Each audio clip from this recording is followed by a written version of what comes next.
문득 깨달아 생각에서 해탈하고 번뇌에서 해탈한다. 문득 깨달아 생각에서 해탈하고 번뇌에서 해탈한다. 우리가 이제 이 깨달음을 세속적인 생각으로 이해를 하는 경우가 많습니다. 그러니까 그게 이제 착각이고 오해가 되는데, 저도 그랬습니다. 보통 이제 깨달음을 어떻게 이제 오해를 하느냐 하면은, 뭔가 마음을 갈고 닦는 수행을 통해서 일상생활하고 동떨어지게, 일상생활은 일상생활을 대로 하고, 그 다음에 플러스 알파로 그거하고 별도로 뭔가 마음 공부라는 이름으로 마음을 갈고 닦는 그 수행이라고 하는 거를 통해서 점차 마음을 뭐 깨끗하게 한다든지 고요하게 한다든지 뭐 지켜본다든지 그 다음에 뭐 번뇌망상을 멈춘다든지 사마타 이파사나라고 하죠. 보통 그런 거를 단계 해서 마지막에 끝에 가서 뭔지 모르지만은 뭔가를 깨닫는다. 그러면 끝난다. 이렇게 생각을 하고 있습니다. 전부 다 그렇게 생각합니다. 저도 그렇게 생각을 했고, 그런데 그것이 깨달음에 대한 오해고 착각입니다. 그게 바로 중생의 전도몽상이고 전도망상이고 거꾸로 뒤집어진 생각입니다. 그러니까 이제 깨달음도 세속적으로 그렇게 이해를 하고 오해를 하는 겁니다. 깨달음도 세속적으로 그렇게 생각한다는 거예요. 우리가 어쩔 수 없는 측면이 있습니다. 왜냐하면 세속에서는 모든 그 성공과 성취를 그런 식으로 하거든요. 뭔가 밑에서부터 차근차근 배우고 익히고 갈고 닦아서 숙련이 되고, 그 다음에 또 더 배우고 익히고 갈고 닦아서 숙달이 되고, 뭐든지 그렇습니다. 학문이든 그 다음에 그 과학이든 그렇죠. 그런 식으로 이제 예술이든 그런 식으로 갈고 닦아서 수십 년 익숙해지면은 거기서 뭔가 기가 막힌 어떤 통계적 사실이나 어떤 진실이라고 하는 이름 붙일 수 있는 어떤 고귀한 이론이나 어떤 철학적인 사고 방식이나 어떤 경험적인 다수가 인정할 만한 어떤 사상이나 이런 것들을 통계적으로 발견을 하고 문득 그런 것들을 머릿속에서 떠올랐을 때 그런 것들을 딱 잡아채서 이런 게 진리구나, 이런 게 깨달음이구나 하고서는 뭔가 알았다. 이렇게 하고서는 그거를 이제 하나의 깨달음이라고 하는 이름으로 뭔가 얻으면 거기서 이제 끝나고, 그 다음에는 이제 기억 속에 그게 있는 거죠. 그리고 그 깨달음을 말할 때 항상 그 기억 속에서 그 이론을 끄잡아내서 말을 하게 된다. 거기서 끝이다.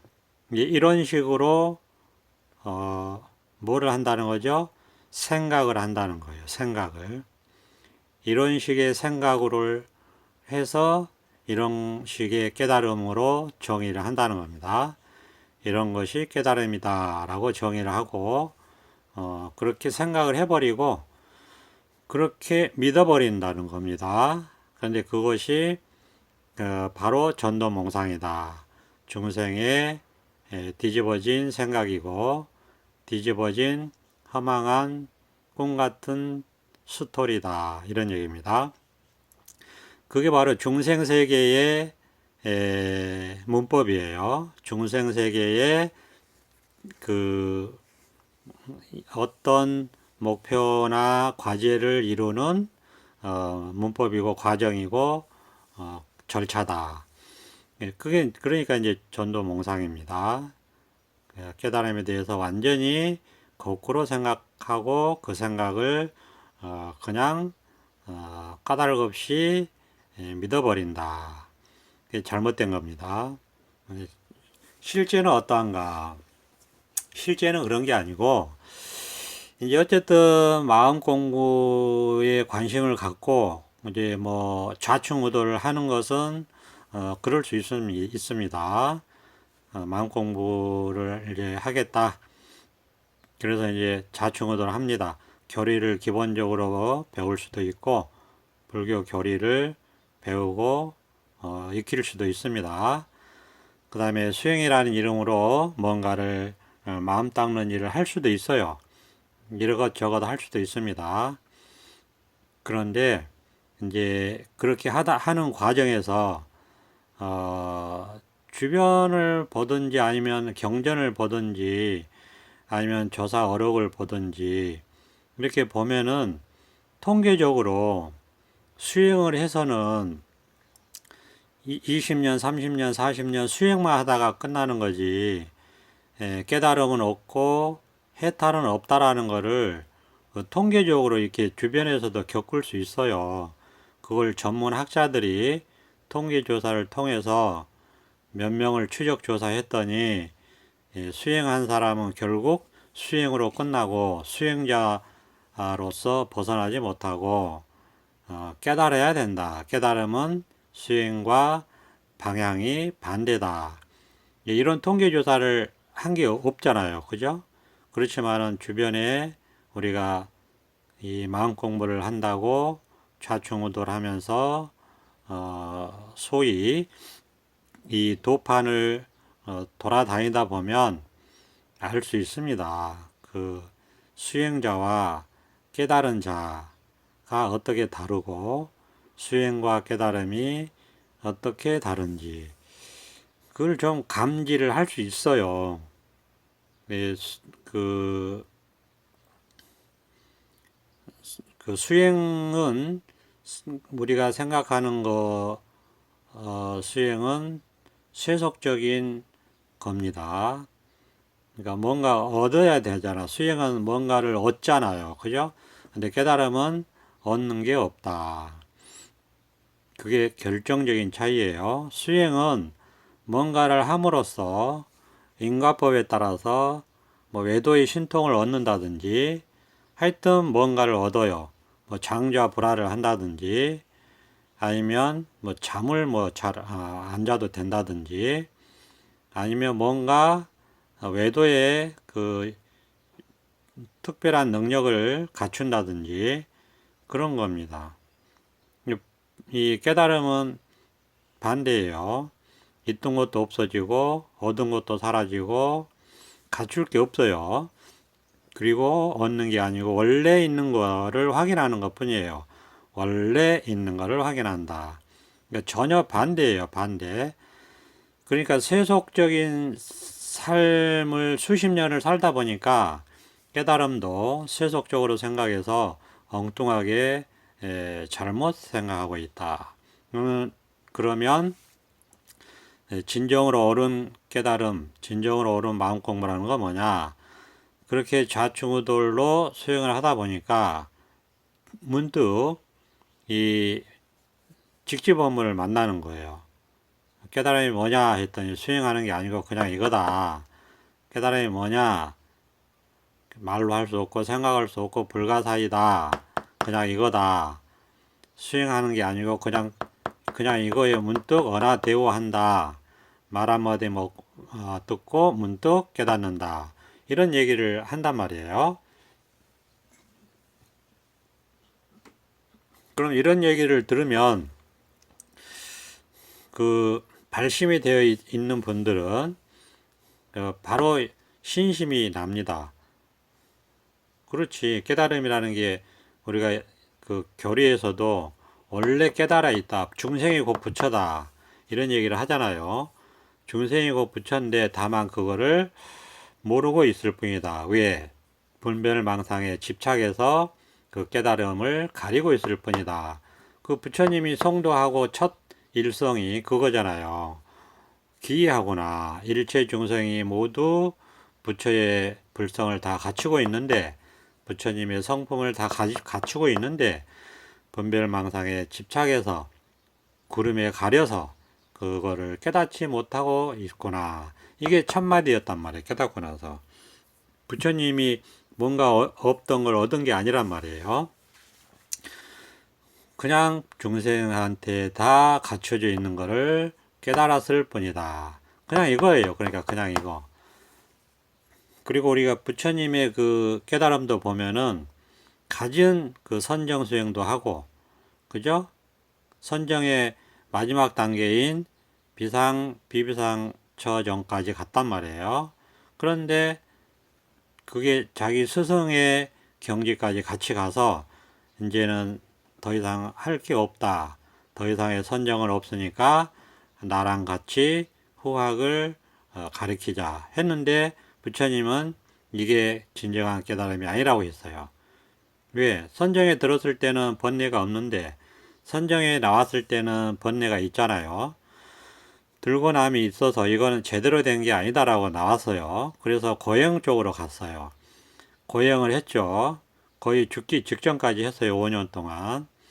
그런데 이러다가는 깨닫지도 못하고 깨닫기 전에 그냥 죽겠다 해가지고 아니다라고 할 때 문득 그 뱃사공의 노랫말을 듣잖아요.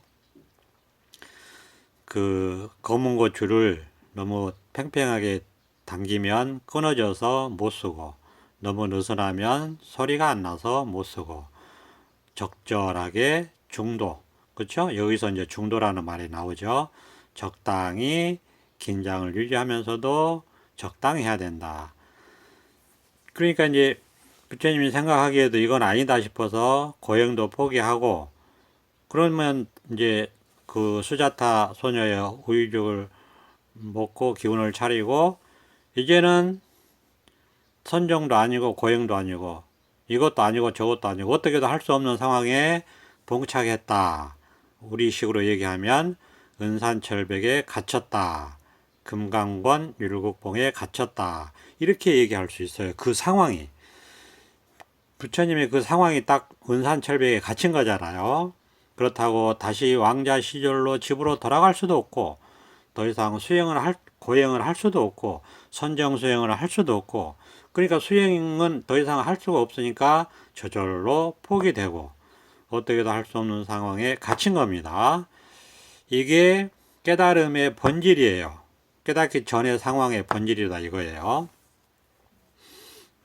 그런 다음에 어떻게도 할 수 없는 상황에 나무 밑에 앉은 거예요. 보리수 밑에 앉은 게 아니고요.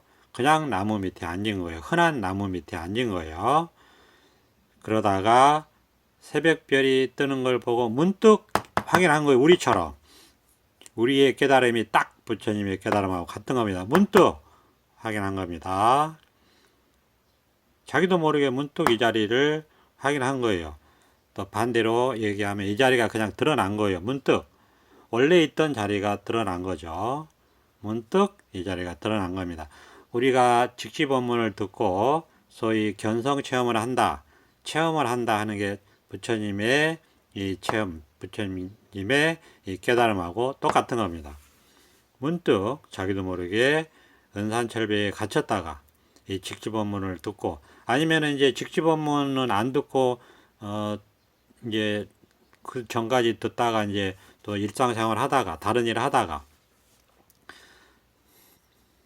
직지법문을 듣는 와중에 문득 깨달을 수도 있고 이제는 직장생활을 하다가 아니면 다른 일을 하다가 아니면 설거지를 하다가 아니면 가정생활을 하다가 아니면 문득 어떤 사물을 보다가 아니면 문득 어떤 소리를 듣다가 문득 깨어나는 거예요. 새벽별을 보다가 문득 깨어나듯이. 그래서 거기에서 깨달았다고 해서 그 나무가 깨달음의 나무, 보리수가 된 겁니다. 원래 흔한 나무예요. 원래는 보리수가 아니고 다른 이름인데 그냥 거기에서 부처님이 깨달았다고 해서 깨달음의 나무에서 그 나무조차도 깨달음의 나무라고 해서 보리수라는 이름이 거룩한 이름이 붙인 거죠. 이름일 뿐이에요. 자, 깨달음도 이름일 뿐이다 이겁니다. 이렇게 해서 깨닫는 겁니다. 그러고 나서 이제 어떻게 했습니까? 이 자리에서 이제 그러니까 먼저 깨닫고 나서 이 자리에서 그냥 살아가는 거예요. 이 깨달음 세계가 이제 드러났잖아요.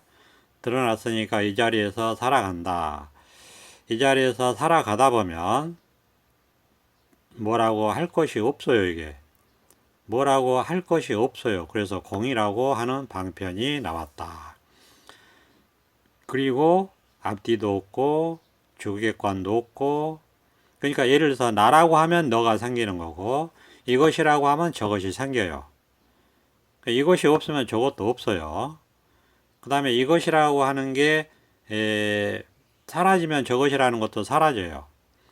그러니까 이것을 인연의 연기에서 생기고 사라진다 해서 연기법이라는 방편이 생긴 거고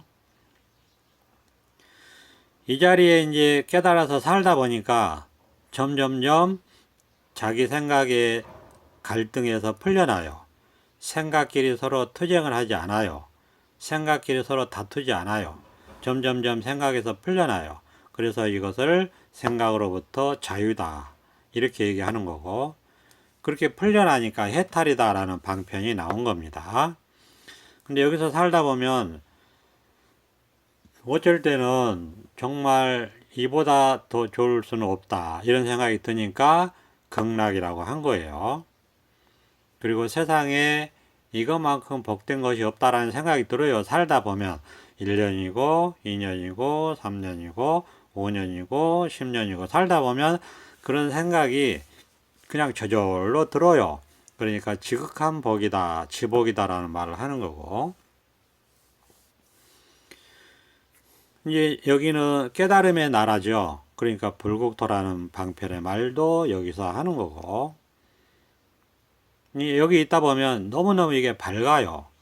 밝다는 생각밖에 없어요. 그러니까 광명이라는 방편도 나오는 거고 시대 신주 정말 어찌 보면 정말 신령스러웠다는 느낌도 들거든요. 그런 방편도 나오는 거고 정말 밝으니까 시대 명주 빛이다, 광명이다, 지혜다 이런 방편도 나오는 거예요. 그러니까 이 하나의 이 진실, 이 하나의 법 여기에 통하면 이 하나에서 온갖 삼라만상의 방편의 법이 나온다 이겁니다. 그런데 또 그런 삼라만상의 방편의 법이 있는 게 아니고 그냥 이거 하나뿐이에요. 그러니까 색이 곧 공이고 공이 곧 색이다라는 방편도 나오는 거고 그러니까 공부를 거꾸로 하면 안 돼요. 문득 깨닫고 여기서 모든 것이 이루어진다. 그리고 이제 살다 보면 이 자꾸 분별망상에 끌려가잖아요. 왜냐하면 수십 년 분별망상에서만 살아왔기 때문에 그 습관의 힘이라는 게 있어요. 이 습관의 힘이라는 것이 있다는 것을 모르면 이게 깨달은 게 아니에요. 왜냐, 이 깨달음짜리는 이제 확인한 지가 얼마 안 됐고, 분별망상 세계는 50년을 거기서 살아서 그렇게 습관이 되어 있고, 자동으로. 그러니까 자동으로 그렇게 끌려가는 힘이 있어요. 그래서 이제는 해탈 세계에서 살아가는 힘을 자꾸 길러야 돼요. 그래서 이게 힘의 균형을 맞춰야 되고, 나중에는 이 해탈 세계가 분별망상 세계를 집어삼켜야 돼요. 그래서 온 천지가 그냥 해탈 세계뿐이어야 돼요. 불국토 세계가 된다 이거예요. 온 세계가 그냥 하나의 법계가 돼버려요. 일진 법계라고 합니다. 하나의 진실된 법의 세계로 돼버린다. 그렇게 되는 데는 시간과 그 공간과 환경과 힘이 들어가기 때문에 그런 오랜 세월이 필요하다 이거예요. 왜? 그거는 현상적인 그 측면이 있으니까요. 그거를 모르고 무시하면 이 깨달은 게 아니에요. 그런 사람은 정말 그 머리로 공부한 사람들이에요. 배우고 익힌 지식으로 하면은 그렇게 생각하게 되어 있어요. 이 보림을 무시하게 되어 있다고요. 배우고 익힌 지식으로 공부한 사람의 대표적인 특징이 자기가 겪어보지 않았기 때문에 이 문득 깨닫고 보림하는다 할 때 이 보림을 무시합니다. 깨달으면 끝나는 줄 알아요. 근데 깨달으면 끝나는 측면도 반드시 있어요. 왜? 이게 깨달으면 사실 끝나는 측면이 분명히 있어요. 그런데 그게 전부가 아니라는 측면이 또 있다 이거예요. 그래서 생멸문, 진여문, 그렇죠? 본질, 현상, 그렇죠? 해탈세계, 망상세계, 그렇죠? 그런 식으로 방편으로 얘기를 하는 이유가 그거예요. 그러니까 이제 이렇게 살아가다 보면 여기에서 그런 지혜가 나오고, 그 분별망상세계에 끌려가면 즉시 법문이 나오죠. 이 법의 자리가 드러나는 게 바로 법문이에요. 그러니까 법보시예요. 보시 바라밀. 첫 번째가 나오는 게 그게 보살의 보시 바라밀이에요. 자기한테 하는 거예요. 자등명 법등명이 그거고. 그 다음에 이제 그 분별망상에 끌려가는 게 계를 어기는 거예요. 그러니까 지게바라밀. 바로 지게바라밀이 나와서 분별망상에 끌려가면 즉시 다시 해탈 세계가 확인됩니다. 그게 지게바라밀이에요. 그 다음에 인욕바라밀. 그게 뭐 1, 2년 해서 이게 이 자리가 확고해지는 게 아니에요.